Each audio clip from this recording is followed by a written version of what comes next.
हे अशा पद्धतीने आपल्याला दिसेल। हा बघा किती मोठा बॉक्स झालेला आहे। ह्याच्यामध्ये कमीत कमी 25 ब्लाउज पीस बसतात।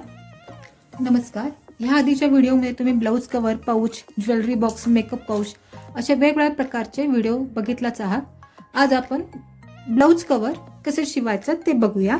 माझ्याकडे हे रबर शीट आहे। तुमच्याकडे जर रबर शीट नसेल तर फोम, त्यापासून तुम्ही ब्लाउज कव्हर शिवू शकता। तर तुम्हाला मी आज ब्लाउज कव्हर शिवायला मापे कशी टाकायची ते एक शिकूया।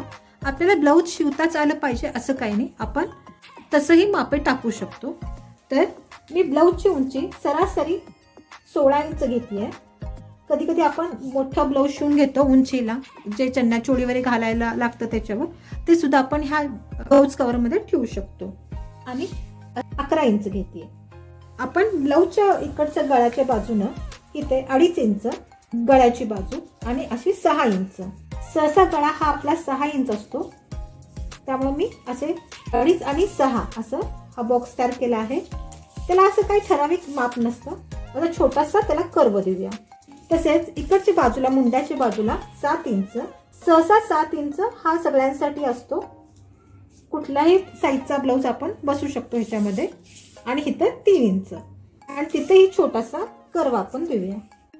आपण कट करताना इथून आणि असं पूर्ण कट करून घ्यायचं आहे।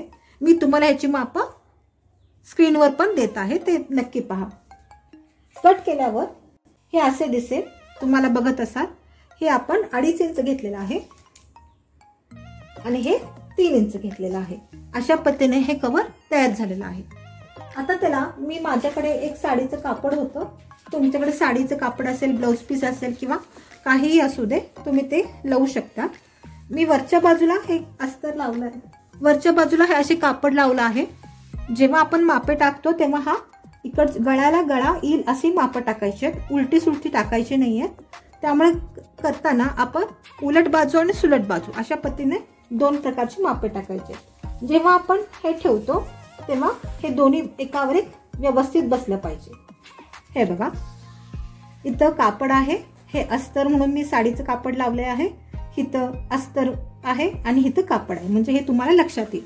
उलट सुलट दोन्हीकडं सेम आहे। तर आपल्याला आता इथं बॉक्स तयार करायचा आहे, तर आपल्याला बॉक्स किती इंचाचा तयार करायचा हे आपण ठरवू शकतो। समजा आपल्याला 4 इंचाचा बॉक्स करायचा आहे किंवा 8 इंचाचा बॉक्स असा उंच करायचा आहे, तुम्ही तुमच्या आवडीनुसार करू शकता। आता त्याच्यासाठी माप आपण कशी घ्यायची, हा पूर्ण भाग मोजून घ्यायचा आहे आणि जेवढं लागेल त्याच्यापेक्षा 1 ते 1.5 इंच हे जास्तीचं घ्यायचं आहे। आता माझ्याकडे किती झाले ते मी मोजून दाखवते।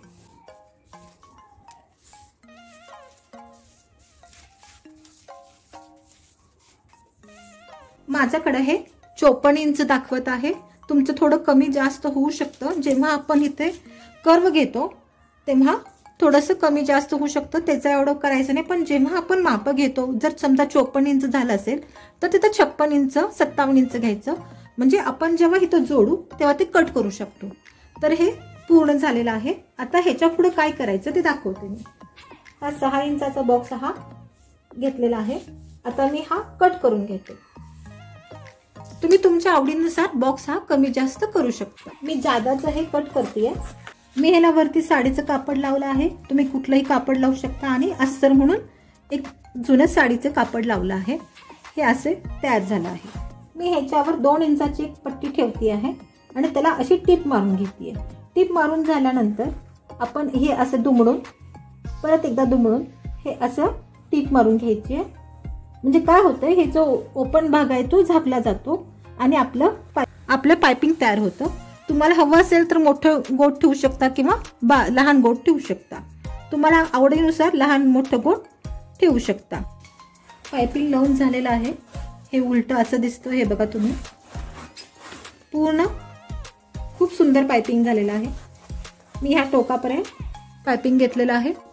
आपण ह्याला सुद्धा पायपिंग लावणार आहोत।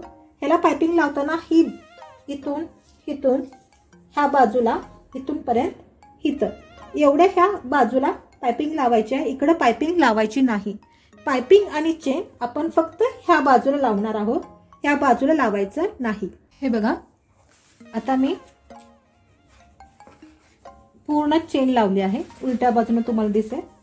त्या पूर्ण भागाला चेन लावली आणि ह्या भागाला मी चेन लावलेली नाही आहे अजिबात, आणि इथं पायपिंग करून चेन लावली आहे. आता मी इथं रनर घालून घेते. मी दोन्ही बाजूनं रनर घालून घेतला आहे. उलट बाजू करून आपण पहिल्यांदा आपण एवढं जोडून घेऊया. मी हे जोडून घेतलं आहे. काय होतंय इथं कधी आपला कर्व कमी जास्त होतो, त्यामुळे आपल्याला कमी जास्त लागतं, त्यामुळे आपण एक्स्ट्राचं ठेवलेलं आहे. हे मला हे 2.5 इंच वर बरोबर येतं. तुमचं 2 इंच होऊ शकतं कधी कधी, तर आपण घेताना थोडंसं एक्स्ट्रा घ्यायचं आहे, घेताना कधीही घ्यायचं आहे. हा भाग मी कट करते. हा एवढा तुकडा एक्स्ट्रा झालेला आहे तो आपण कट केलाय. आता मी इथे जोडून घेते, अशी टीप मारून घेते. इथं मी जोडून घेतला आहे.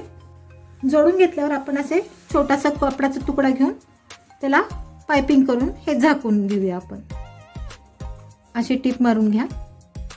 परत इकडेही आपली चेन निघू नये म्हणून इथे कापडाचा तुकडा ठेवून अशी एक टीप मारून अशी उलट बाजूला पण दुमडून घेऊन टीप मारून घ्या. इथे आणि इथे टीप मारून झाली आहे. हे बघा. आता आपण जो दुसरा एक भाग उरलेला आहे तो आपण उलटा ठेवून अशा पूर्ण ह्या बाजूने टीप मारून घ्यायची आहे.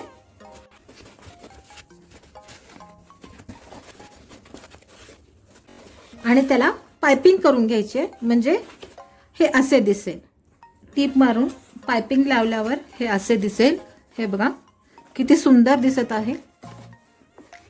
आता आपण ह्याला सरळ करून बघूया. हे अशा पद्धतीने आपल्याला दिसेल. हा बघा किती मोठा बॉक्स झालेला आहे. 25 ब्लाऊज बसतात ह्याच्यामध्ये. साड्या आणि ब्लाऊज एका ठिकाणी ठेवू शकत नाही. कधी कधी इकडे तिकडे साड्या ब्लाऊज वेगवेगळ्या राहतात. त्यासाठी आपण असे ब्लाऊज कव्हर शिवू शकतो. असे ब्लाऊज कव्हर आपण शिवून घेऊन त्याच्यामध्ये ब्लाऊज ठेवू शकतो.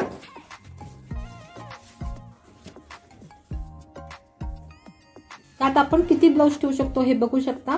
अजून आपल्याकडे भरपूर जागा उरली आहे, आपण त्याच्यामध्ये ब्लाऊज ठेवूया. हे असे आपण ब्लाऊज ठेवू शकतो.